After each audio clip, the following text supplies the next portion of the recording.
അങ്ങനെ SRH തുടർച്ചയായ 4-ാം തോൽവിയായിപ്പോയി ഇന്നലെ. ഗുജറാത്ത് തുടർച്ചയായ 3-ാമത്തെ വിജയം. അപ്പോൾ ഗുജറാത്ത് നല്ല ഫോമിലാണ്. സിറാജിക്കയുടെ മികവിലാണ് SRHനെ പൂട്ടിയത്. അവരെ ഹോം ഗ്രൗണ്ടിൽ പോയി തോൽപ്പിച്ചു ഗുജറാത്ത്. ഫസ്റ്റ് ബാറ്റിംഗ് തുടങ്ങിയത് SRH ആണ്.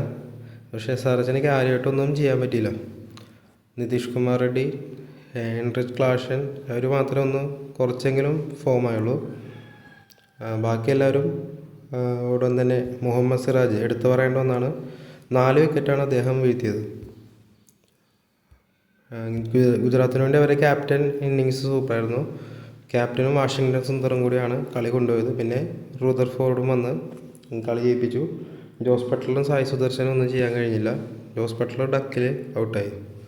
അപ്പോൾ ഡ്രീം 11 ടീം നോക്കുകയാണെങ്കിൽ ഇന്നലെ ഭാഗ്യത്തിന് ഗില്ലിന് ടീമിലുണ്ടായി. ഗില്ലുണ്ടായിരുന്നു, റായ് കിഷോർ, മുഹമ്മദ് ഷമി, കുമിൻസ് ഇവരുണ്ടായതുകൊണ്ട് 1 കോടി ഭാഗ്യത്തിന് കിട്ടി. അല്ലെങ്കിൽ പൈസ പോയാനെ. ഡ്രീം 11 ടീം നോക്കുകയാണെങ്കിൽ ക്യാപ്റ്റൻ മുഹമ്മദ് സിറാജും വൈസ് ക്യാപ്റ്റൻ ഗില്ലുമാണ് വന്നിരിക്കുന്നത്. വാഷിങ്ടൺ സുന്ദറുണ്ട്.